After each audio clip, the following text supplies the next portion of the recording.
Welcome, my friends, to the Sage of Quay Radio Hour, your home for free and critical thinking. And I'm your host, Mike Williams.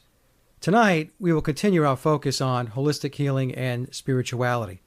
And to do this, my guest is my very good friend and colleague, Bryn Blankinship. Bryn, in my opinion, is one of the top spiritual regressionists practicing in the field today. She is a hypnotherapist, author, and international instructor, specializing in past life and between lives spiritual regression. She is also a contributing author to two very popular books on the subject of past lives. One is Brian Weiss's latest release, Miracles Happen, containing Bryn's case study entitled Embracing Equality. And the other book, which is one of my personal favorites, Michael Newton's Memories of the Afterlife. And Bryn's contribution can be found in Chapter 3, When Children Teach from the Grave. Bryn is also currently working on her own book, calling from her extensive experience in the field of spiritual regression, and she is also involved in a past life television project which will be unveiled in the very near future. She is an IAC board certified hypnosis instructor and an international lead instructor for the Michael Newton Institute, where she served for 7 years on their board as vice president and director of membership for Life Between Lives Spiritual Regressionists. Bryn's practice is Hypnotic Solutions Hypnosis Center, which is located in Wilmington, North Carolina. So to kick our discussion off, I asked Bryn about her journey and how she landed where she is today. And here's what she had to say. Well, I've always believed and had an interest in past lives and have always been curious about some of my own and why I was drawn to some of the things that I was drawn to. And it's kind of funny because in my situation, I really didn't know any people that did this kind of work. And I was studying herbs and iridology. And one day I was with my friend and one of my classmates, and we had gone to this health food store. And she introduced me to this lady that we ran into. And she said, oh, by the way, she does rebirthing. My eyes got really big when I heard that. And I was trying to be polite. And then they went on to explain for a minute rebirthing. And you have to remember, about this time, I was about 23 years old, and I had never heard of rebirthing, and I'm wondering why in the world somebody would go do that and what benefit it would be. And fast forward 20 years, and it hit me one day when I was doing an age regression into a womb regression session for a client, that I was actually doing a rebirthing session. It was just called something else. And I almost fell out of my chair laughing because it hit me, oh, this is why somebody would do rebirthing, and this is what the benefit would be. So from that time, I did find somebody to do a past life session with, and I just found it so interesting. And we worked on stage fright because I had moved out of my legal job and was moving into acting. And I'd been studying acting with a coach out of LA, and he would fly out and work with a group of us. And I'd done that for a few years. But what would happen is when the camera would get on me or when it was time to go on stage, you have those few minutes where it's right before you go on and you really don't have anything to do but just sit there and wait, and all the stress would build up. I would say to myself, wonder what would happen if you went out in front of all those people and forgot your lines. That would be awful. And, I'd say these negative things to myself right before I'm supposed to go out. And anyway, we did the past life session, and it was great. I mean, I went back into the past lives. It helped me to understand. I've had, several past lives as an actor and as a singer. And it's interesting that I don't sing at all this time. And so it helped me move through a lot of blocks and a lot of things that were holding me back. And so going out to LA, a lot of things opened up for me. Even though I was working and doing a lot of commercial work and a little bit of TV and film, I knew that what I liked the most was all the work that we did behind the scenes, more than actually being on camera and performing. The transformation that had gotten me to the place to go out there. So I studied hypnosis and then came back to Wilmington, and I studied more and more and more and have been doing this work ever since. So, Bryn, the past lives that you had, did it help you with the stage fright? Oh, definitely. Because it helped me get past this 1 minute in time, and it helped me to see things from a broader perspective. When you see the bigger picture, you're not held up by some of the details. One of those sessions that really comes to mind, it actually turned into a future progression. But as we went back through time, it flipped. And I saw this scene where I'm standing in this prairie grass, and there's my dressing room, and we're on location, and it's got my name on the door, and it's got a big star. And I knew I was on location shooting something for a project. And that was like a glimpse that was given to me. And then I really did end up in LA on location in the area they call the Grapevine. About a year and a half after that session, everything came full circle. There's my dressing room. There's the star. I look down at my feet. It's the same prairie grass. I was wearing the same shoes because they had me dressed in a costume. I wasn't wearing my own shoes in the vision I had gotten a glimpse of a year and a half before. I'm wearing the shoes that they had me dressed in for the set that day when I looked down, but I all of a sudden had a flashback to the office where I was in that recliner and having that session. And here I was standing in the middle of it. I was in the middle of what they told me was coming. It was just really powerful. And it just helped me know that help was available. Help beyond me was up there, out there to support me. And that things that were in me were coming to the surface because there are things I needed to go do. This burning passion that I had inside me was something that was coming through me to go do. I wasn't making it up. It wasn't fantasy. I really did have a burning desire to do the acting. I spent 10 years, in classes and working and doing all kinds of things, where I could have gone off and done something else and made a lot more money, but I really loved what I was doing. I was just trying to find, what I needed to do next. And then out of that, it led me to the hypnosis and the past lives and all of that. So how did you get started, Bryn? How did you know who to seek out for your training? So when I was in Los Angeles, I stayed and I took some training with the Hypnosis Motivation Institute. And I didn't get past life training there, but what was interesting is Florence Henderson's husband owns that school, George Kappas, and he passed away just a couple of years ago. So here I am trying to leave the acting world, trying to move into this new career as a hypnotherapist, and all the video that they had in the library, most of it where they were demonstrating techniques, is Florence Henderson, the Brady Bunch mom, there on video. So even though I'm transitioning out of acting, there she is in my hypnosis trainings, and that's how she and her husband had met, and she's a really good subject, so they used her for the demonstrations. And then in those classes, of other hypnotherapists, I just made some friends, and we stayed in touch, and I would learn through other hypnotherapists who they studied with and where they went to. So I came back to North Carolina, came back to Wilmington, and then I would leave and travel to other places to get training. I studied with Roger Wolger, Brian Weiss, Michael Newton, Henry Bolduc. I studied with some of the best people that I could find who were well-known in their field. I read their books, and the books really touched me, so I would reach out and try to find another training. But a lot of it's word of mouth through the profession. Well, those are some very big names, so you've studied with some of the biggies in the business. Well, that training was invaluable. I can't tell. It was some of the best times of my life were in the trainings with those people and students, and, just some friendships that I've made that have really, they've been around for a long time through the bonds that you make, because it's such emotional work that you do, doing hypnosis and exploring past lives. And, unfortunately, 3 of those teachers have now passed. Yeah. If I hadn't studied with them when I did, the opportunity wouldn't have been there. How long have you been practicing past life regression, Bryn? Well, my first hypnosis course was in 2001, and past lives, I think I took that in 2002. Okay. And then I studied with Michael Newton in 2003, and he, his work is the body of work that's known as Life Between Lives Hypnotherapy. And at that time, he was about to retire, so I studied with him. Well, he didn't retire. He did briefly, and then he came out of retirement, and we actually started the Newton Institute.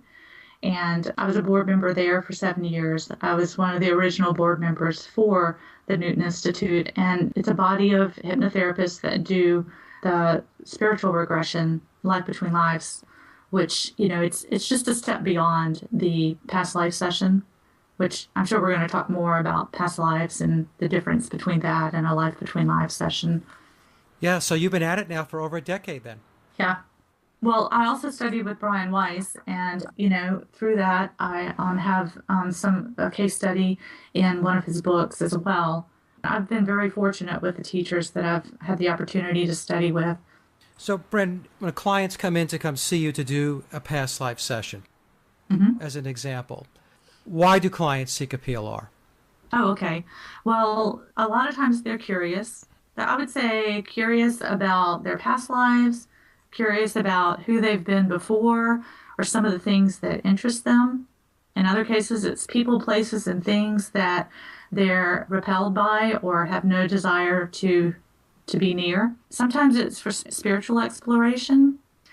And then sometimes people have that nagging issue that it's nagging at them to where they've tried a lot of things to work on that issue and they feel like it's coming from something beyond current life, like a fear of fire or a fear of drowning that is unexplainable in current life because they've never been in a fire. Sometimes the sound of the fireworks can set off a memory of being in a past life where you're being shot at. And that's something that you would need to go in through past life regression and work through and just help the body calm down from the memory that's being carried forward. The planet is going through an awakening now. More and more people becoming more consciously aware. Now, you've been at it now for over a decade. If you had to take a look back and where you started and to where you are today, are you seeing more and more people coming in for this type of experience? Definitely. In fact, when we were driving cross country to come back to Wilmington, small little town on the coast of North Carolina, my husband said to me, "So, you're going to head back and you're going to get an office job, right?" And I said, "Oh, no. I'm going to be a past life regressionist and I'm going to go home and study some more. I've got some names of some people I'm going to go study with, and I'm going to be a past life regressionist and have an office, and people are going to come to me." And I thought he was going to drive off the road. He was trying to be supportive, but at the same time, he said, "That's really great, and I know you'll be good at it, but who is going to come see you?" And I said, "Oh, honey, if you build it, they will come." And he just looked at me and he said, "Well, you do what you need to do." And so I did. So I set up the office, and at that time, I did have some requests for past lives, but more so now, I'm doing many, many more in a month's time than I would have done back then. Just because people and their consciousness and where they're at. Now, what are the benefits of a past life then, Bryn? You have more and more people coming to see you now. They're coming in to explore their spirituality, to explore their life purpose, or any other more specific issue. But what are the benefits that they derive from actually having the session? Well, it helps to bring a sense of peace. It's also empowering to get in and understand the hidden influences that are affecting current life. So, resolving that fear, that energy of the situation that gets trapped deep inside, can neutralize the energy from the past life.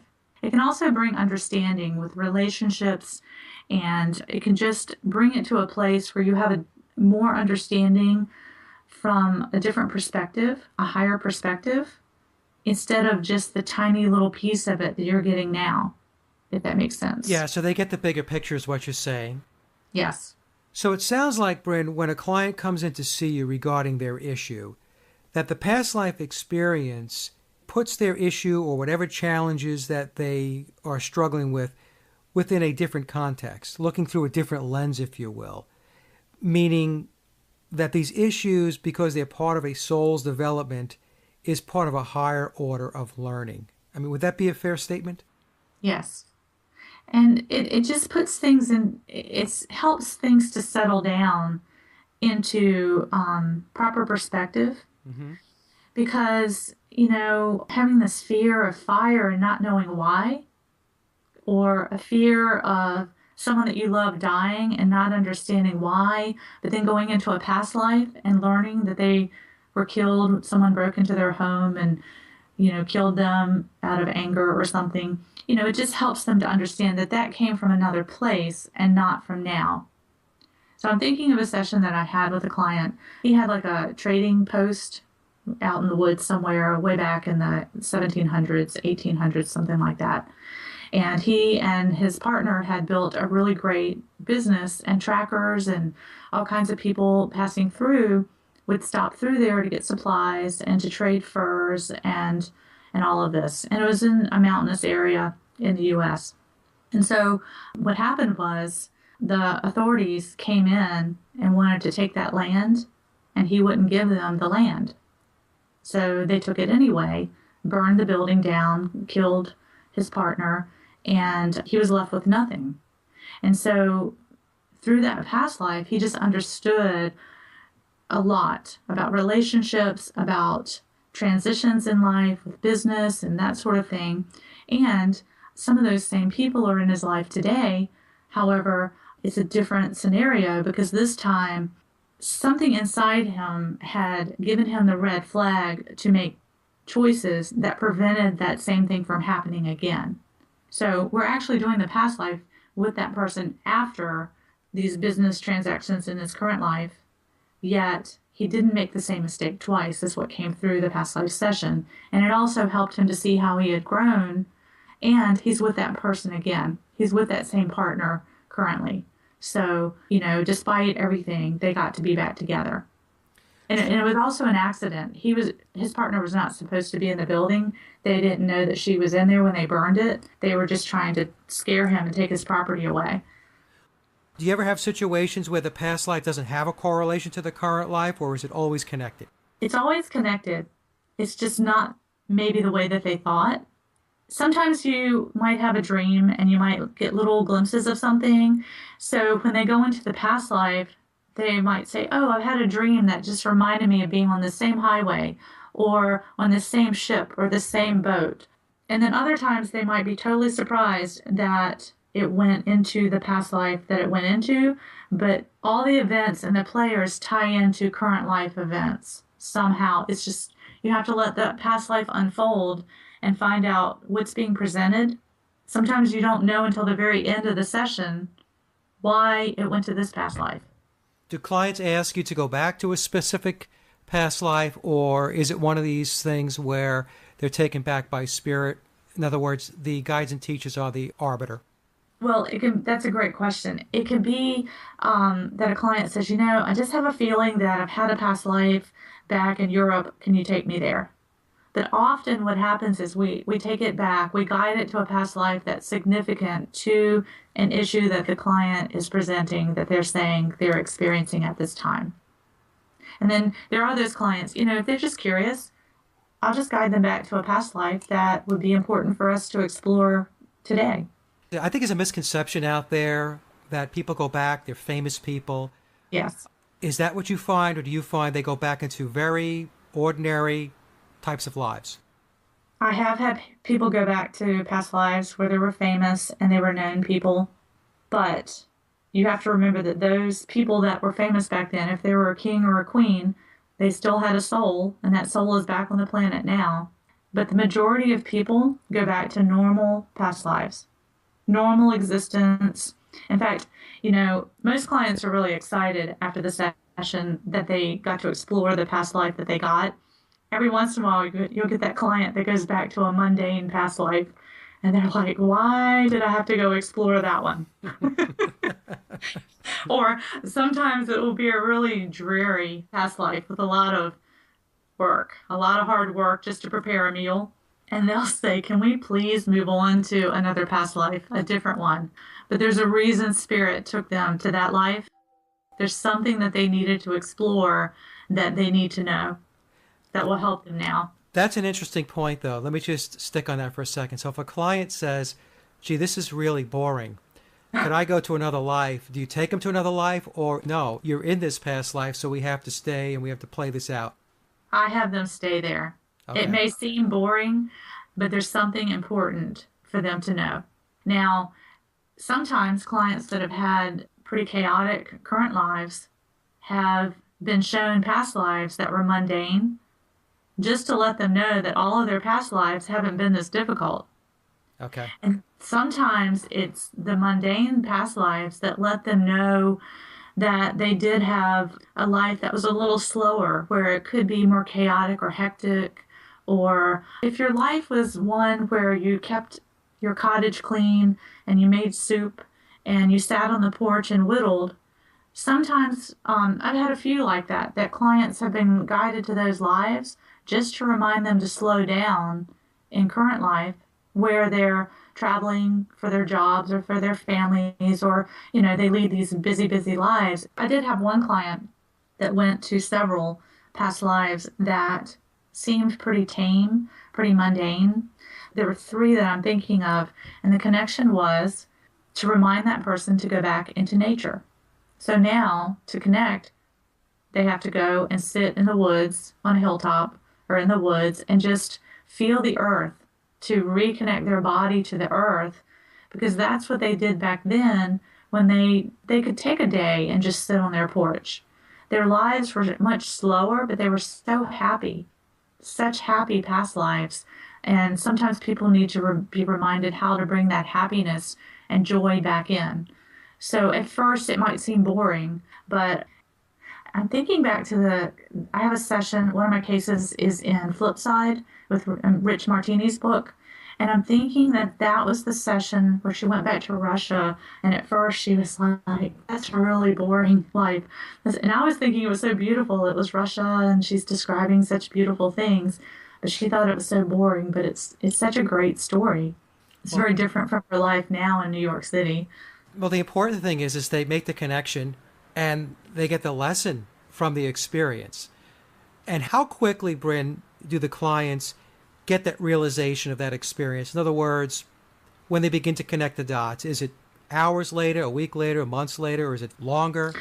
A lot of connections are made immediately, and then it'll continue to make sense and unfold even days and weeks after. I have those clients that immediately upon experiencing the past life, things are starting to unfold, different events, different people come forward that make sense, and they'll recognize that person in current life. Even unprompted from me, they may say, oh, I see a child there, and that's my daughter, and they'll look into the eyes of that child and say, oh, that's my sister in current life.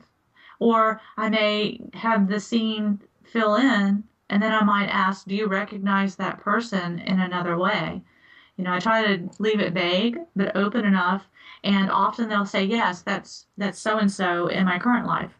And it's not all visual. It's not all visual. So there's a misconception about how memories come through. People read the books and they think everything is visual and it's like a movie. But not everyone processes their past lives visually.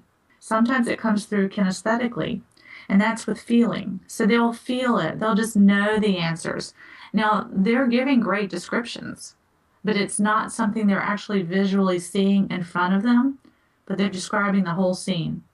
So, you could read, like, my stories in the books, some of those clients were not visual, yet when you read the description, it's great detail. So they know exactly what's happening. They're just not seeing it, like, in front of them on a movie screen. Do you find the books get in the way? Sometimes. People will have an expectation. Sometimes people read something and they'll have an expectation that it's going to unfold a certain way, that it has to be this type of session. And so when I have someone that, mentions the books and they say, oh, I want a session like this one that I read in the book, first thing I ask them to do is just put that aside, let go of expectation, and let your session be your own. So for the sessions, they're bringing in all of their sensory perceptions. They're bringing in feeling, they're bringing in sight, they're bringing in perhaps hearing, everything. Yes. Okay. Yes. And, there are tears, there's laughter, there's a lot of emotions that come through when they're experiencing the session. Is it basically very objective? You're watching yourself, or is there an emotional aspect to the session? Oh, even if they're watching, there's an emotional aspect. And if they're feeling, there's an emotional aspect too, for sure. And so, Bryn, could you describe then when a client comes in to have this experience, what is the process? Because I'm assuming many clients who come to see you, some have had hypnosis, many have not. So how do you get them into that trance state to do the past life work? Okay, so when a client comes in, they're going to come in and we're going to talk for a little bit. First of all, they're usually nervous because they've never done this before. They're anticipating what could come through. Maybe they're excited about it, but maybe a little afraid. And we just talk for a little bit so they can get used to me. And I want to find out about them. And then we use hypnosis techniques to take them into that deeper space with their breathing, guided imagery. So they're in a recliner across from me in the office, eyes closed, but they're still able to talk and access information. And they're just in a deeper state of awareness that, they're not unconscious. They can hear everything that's going on, but they're more focused on the information that they're getting from that deeper place. So they're not knocked out and they're not in a sleep state then? Definitely. It's somewhere just before sleep, is how I like to describe it. So I don't get into all the details and the technical jargon about the layers of hypnosis because that makes it too technical for the client who's coming in, and they want to feel comfort going into this process. They want to know that I know what I'm doing and that they can let go, because the client's comfort level is really key here. If they're not comfortable enough, they're not going to let themselves go into that deeper depth. And I can't make them go there. I'm guiding them. I'm going to assume that rapport with you is very, very important. Yes, rapport is very important, and it starts from the time they book their appointment. When they walk into the room, we sit down and start talking. They want to know that I'm listening to them and that I'm paying attention to them and that they're being heard, and that lets them feel comfortable to just go into that deeper state. Because if they don't want to let go, if they don't want to, they won't. They'll block themselves. Because many clients are conditioned based upon what they see from TV and movies. And what you're explaining to me is it's nothing like TV and the movies. Right. In fact, forget everything you've seen in TV and the movies. It's all fun. It's all funny. But it's really not like that. They're not unconscious. The client is in control. I'm helping to guide them, to facilitate them. And they have to trust and let go, trust themselves. They have to trust me, but they really have to trust themselves enough to let go and go into that deeper space. So when you have someone that's very nervous, or if they're off into their heads too much because they're anxious or they're an analytical type person, you have to help them let go so they can get out of their own way to access the deeper information that's there. Because I'm not reading them. I always tell them, you're reading yourself. I'm not reading you. I'm not giving you a past life reading. I'm going to guide you to a place, and if you follow the instructions that I give you and you can let go, you'll be able to access the information and then report it back to me so that I know what's going on, and then I can lead you to the next stage and then the next stage. That's an interesting point. You're not reading them. Right. They're actually experiencing this for themselves. Exactly. Do you get calls, Bryn, where people believe you are doing readings? Yes. I will get those calls sometimes from that person that will say, I'd like to have a past life reading with you. And I know immediately that I need to address that question or that concern so that they understand that they're participating. And these are long sessions. To do a past life session, you're going to be in that state for an hour and a half, maybe longer. If you're going to do a life between lives session, which is even deeper than this, you're going to be in that state for 4 hours. Wow. I've had some of those go even longer than 4 hours. If the client can handle it and I can, we just keep going. So they need to understand that, it's not to be taken lightly. They're going to participate. So they shouldn't plan anything strenuous afterwards. They should have an easy afternoon, take it easy, just because their mind is going to be trying to put together all those pieces of everything they just experienced. And it's nothing more distracting than to leave there and have to run into a board meeting after you've just been in this beautiful spiritual place, and now you're back at work talking business, Yeah, that would kind of defeat the whole purpose of the experience. Exactly. You asked the question about, do the pieces come together in the session or afterwards? I have a session that comes to mind. I had this client who had come to me and he just wanted some spiritual exploration. And, he was in a financial field. He was not in the spiritual field. His line of work was analytical, financial, but he just wanted to explore this. So we put him into a past life, and he experienced a past life where he wasn't royalty, but he was related to royalty. Okay, so he was like the cousin of the king. And what he did was do work as an artist, and he would travel around the different kingdoms because there were big castles and little castles, and all the cousins and the distant cousins and all the relatives had their chunk of land that they owned, and he would go around and paint portraits of his relatives. And in this one place that he went to, he's on his horse and he's going through the woods and giving me great detail about light and color, and it was very descriptive. He comes upon this village that's inside the castle walls and described that to me. And then he moved forward to a scene where he is painting the portrait of the king, his cousin. And the king's daughter comes into the room. Now, he knew some of the people along the way in his current life. But this king's daughter, he did not know, but he was very taken by her. And he was trying to be careful to not get in trouble because he didn't want the king to get upset and behead him, because they would behead each other even if they were family members back then. So he was just trying to be close to her without getting in trouble. But anyway, he just knew he had this really strong connection to her. So following the session, this person moved away. And a year or so down the road, I heard from him. He had moved away and had just come across the woman in current life who had been the king's daughter in the past life. And he had met her, and they were getting married, and he just wanted me to know that he had found her, and he knew that was his soulmate, but she wasn't in his life yet. And so all these events came to pass. He didn't know all of this immediately. He just knew he was really taken by this woman. But several events came to pass. I think his job was downsized or something, and that was the cause for him leaving town. But when he moved to the new location, that's where he met the woman. And there were just qualities that she possessed then that he recognized now. And they've been married, I believe, for a couple of years now. It was a really beautiful session. It was a beautiful, beautiful session. It sounds like it's very beautiful. And as you're speaking, Bryn, I'm trying to imagine, how does this flow for the client? In other words, is it one continuous stream of memory, or do they have various stops, and then those stops get kind of interwoven and connected by the end of the session? How does that work? How do they experience it? It's well, yeah, you have a few clients that it's just one continuous stream of memory, but for most it's a few little stops, a few bits of information, then they get more information, and then it starts to flow a little more smoothly. But it's really moving to the significant events in the past life.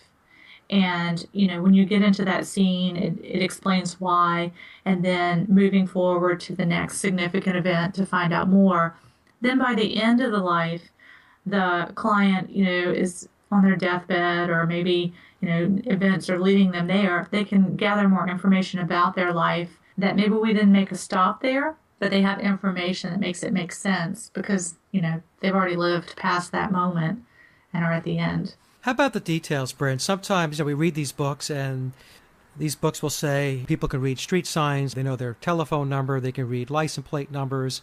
Does that happen all the time, or is that something that we find in the books? It happens sometimes. I try to get names and dates and places, and sometimes that comes through, and other times, even though you ask, they're not getting that. It's more about the relationship or something that's happening in the life that's really getting the client's attention that they need to know. And then you'll have other clients that really do get names and dates and places very easily. I had one person, he was it was the early 1900s in Chicago, and he was skipping school as a young boy, and he was supposed to be in school because his parents wanted him to grow up and have a good job, and he would skip school and go hang out on the street corner and sell newspapers. So he would do this quite frequently, and he loved it because he made a lot of money, and he started skipping school more and more. He just loved that one street corner. I mean, he would light up when he started talking about how he would stand there and he would be nice to the ladies and he would talk to the kids and the gentlemen in their suits. Like, he was really working them and selling a lot of papers. So I had him look up and just take a look at what was around him. And he described buildings, the names of businesses. He gave me the street corner, the cross streets. And we were able to search that after the session and find out that there actually are places in Chicago with those names that matched that description, but he didn't know that, beforehand. And how far back do some of these lives go, Bryn? Oh, they can go back to biblical times. They can go back to caveman times. Have you ever had somebody go back to Atlantis as an example? I have. Okay. I've had several people actually go back there and describe some of the scientific experiments, some of the technology, some of the things that they worked on back then. I've had clients go to lives on other planets that are not Earth. I was going to ask about that. That was my Oh, next question. yes, there's this one planet called the Orange Planet that people seem to really like. I I want to go to the orange planet. I know. I've had people say, "Can I go back to the Orange Planet? That was a really fun one." I actually had somebody, I'm remembering one session where a lady, we were trying to get to the bottom of a weight issue, carrying excess weight in current life. And this is a person that had done a lot in current life to try to release the weight. So she wanted to explore it through past lives. And we found that in one of her past lives, she was a cave woman. She popped into the scene, standing there at her cave, and she's holding her little cave baby, and she's waiting for her husband, her caveman, to come back from, he had gone off to hunt to bring them food, and something happened, and he never came back, and then they starved to death. So a lot of her feelings and emotions around food came from a couple of these past lives that we explored. She was starving in those past lives. So in current life, it just turns out that her parents owned a grocery store. So she always had food, and that was her comfort. And it was also a beautiful time that she could spend with her dad, who had to work a lot because he had the store, but he could come home and have dinner with his family, but then he would have to go back to work. So her mother would save dessert and let her share dessert time with her dad before, he'd have to go back to work and she'd have to go to bed as a young child. A lot of the fear and just the issues around food were from lifetimes of not having it. Having your crops taken away, your fields burned, a drought, and the cave woman lifetime. Now, the other question I had, Bryn, is this is not just about experiencing the past life. There's a point where the client in the past life dies and transitions and goes into the spirit world. Is that correct? Yes. So a lot of the discovery comes in the spirit world after death. Heaven, the spirit world, the place that we return to, which is our true home. The client will go through the past life. They'll go to the death scene. We will have them move through it. We'll find out what their last thoughts were as they're passing, because that is some indication of carryover that they're carrying into current life. If there's some fears, there's unresolved feelings. So that client they'll leave their body, but their soul will pass back into the spirit world, where guides will greet them. And often they're taken to a place of rest and rejuvenation to just release the heaviness from the life just lived. And those places can be very beautiful, very ornate, light showers, crystals, just amazing places. And then once that healing is done, the guide will take them and do a life review. And so the guide will communicate with them. I say talk with them, but it's a form of communication where they just have an understanding of what the guide is saying. Sometimes it will come through images, through words, descriptions that are tying in current life to past life and helping them to connect some of those pieces that maybe the client hasn't figured out just yet as to why they went to the past life that they went to. It's really profound, and guides can show up, they can show up as a ball of light. They can show up in human form with a human-shaped body, wearing robes. Sometimes their faces are just colors of light, maybe not descriptive. Sometimes they describe them as Confucius, like a wise Japanese man, Chinese man, Indian, Asian Indian, American Indian that may show up to greet them. But it's often the guide will show up resembling the life that is going to benefit the client the most. And they'll say that. I'm showing up like this because this is the way you'll recognize me, or this was a good lifetime for you, or this was important, so I need to show up this way because you'll pay attention to me this way. So religious inclinations, if somebody is a Christian or a Buddhist, How does that play? Do they see Buddha? Do they see Jesus? Um, no. In fact, it's interesting because current life religion seems to have nothing to do with the way the guide shows up to greet them in the spirit world. I mean, you would think it would be the same, but it can be very different. So sometimes clients are surprised when their guide shows up as someone from another religion. Occasionally, I have once, maybe twice, just maybe a couple of times, I'll say, had a guide show up, and the first thing, because the client, you still got your conscious mind that you're talking through to describe the information. Someone is coming to greet you. Who has come to greet you? And they may say, that's Jesus. And I'll say, okay. And I'll give them a second just to acclimate, because you got to remember, they've just crossed over from death a long ways to get to the spirit world. They're free of that body. They're gone through that healing. And so I'll say, okay, I want you to take a closer look now and tell me what you notice.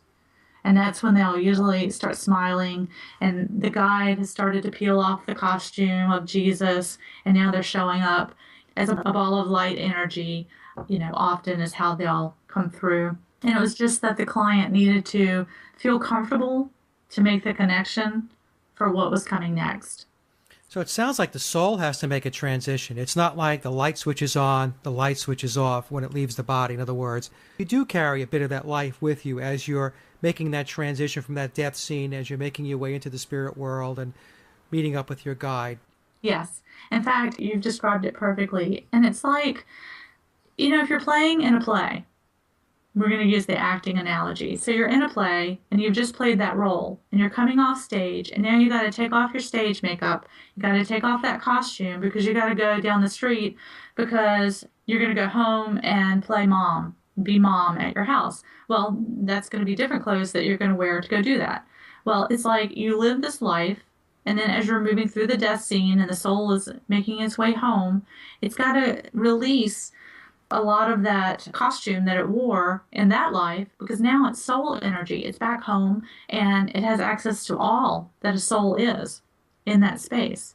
We're very limited with what we have access to down here, which is why this is so powerful, because it's opening that line of communication home while we're down here on earth, to remember that we do have support. There are others that are helping us along the way.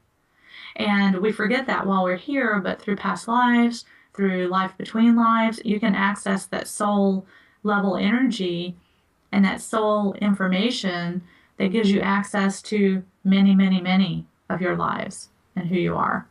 It's very, very profound work. And I believe that some people understand it to be just that. They just experience a past life.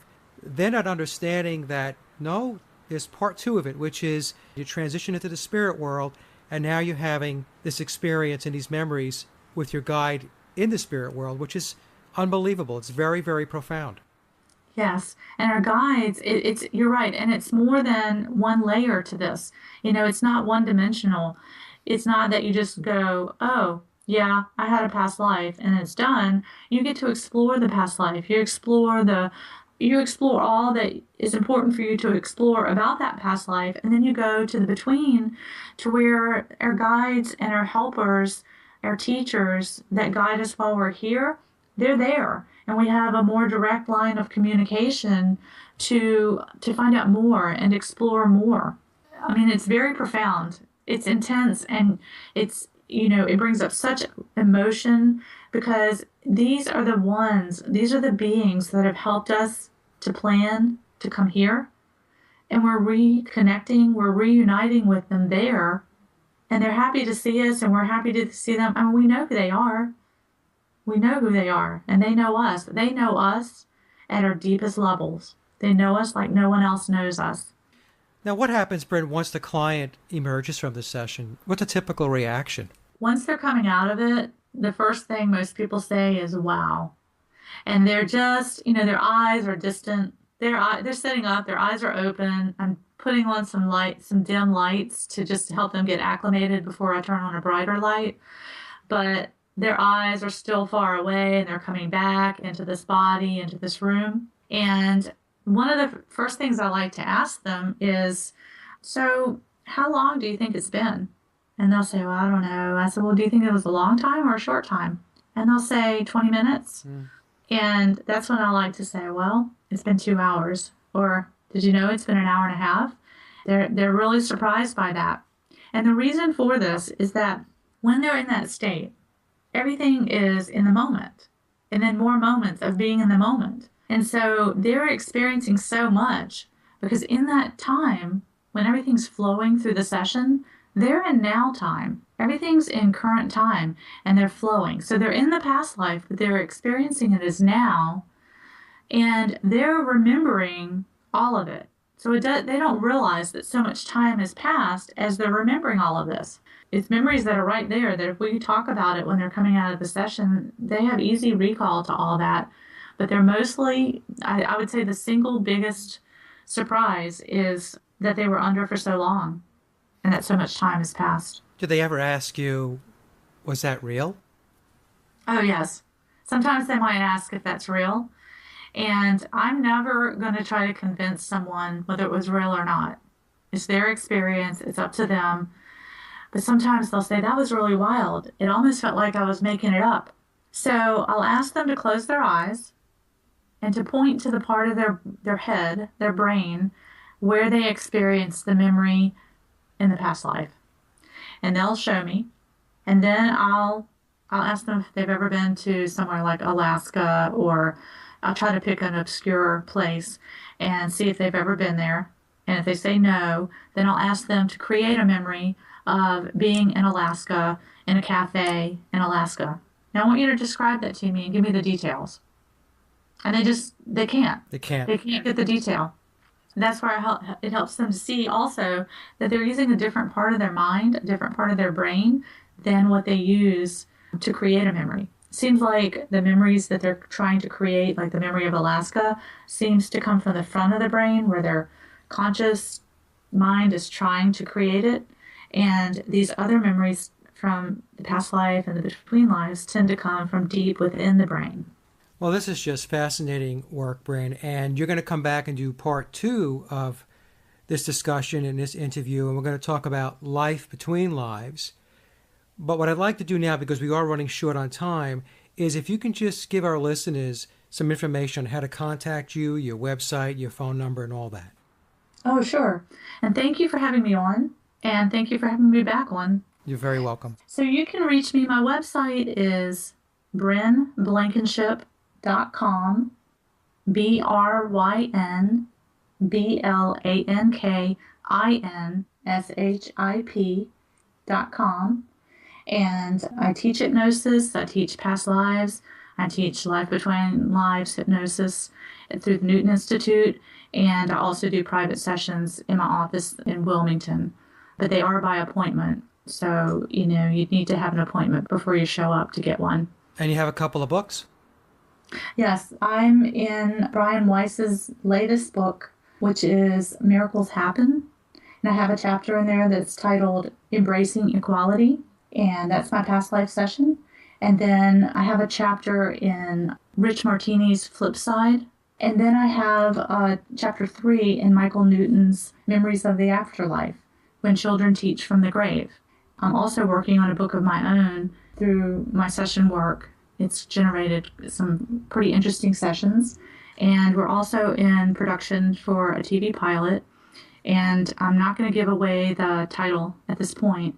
It's going to be a past life TV pilot, and it's going to be pretty interesting. Well, when you do get the details, you will fill us in, yes? Oh, I'd love to. Okay. Yes. As soon as I'm able to disclose the title, I will be happy to share. Well, Bryn, just fascinating work, and I'm really looking forward to part 2 when we talk about Between Lives. So, again, thank you so much for coming on the show. Oh, thanks for having me on. Thank you so much for getting this out there, Mike. Thank you, Bryn. And that concludes our interview with Bryn Blankinship, and I hope everyone enjoyed it as much as I did.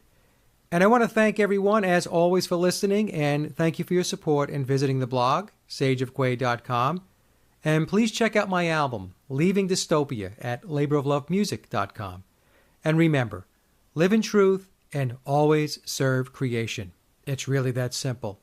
See everyone next week. Be safe, enjoy, and God bless.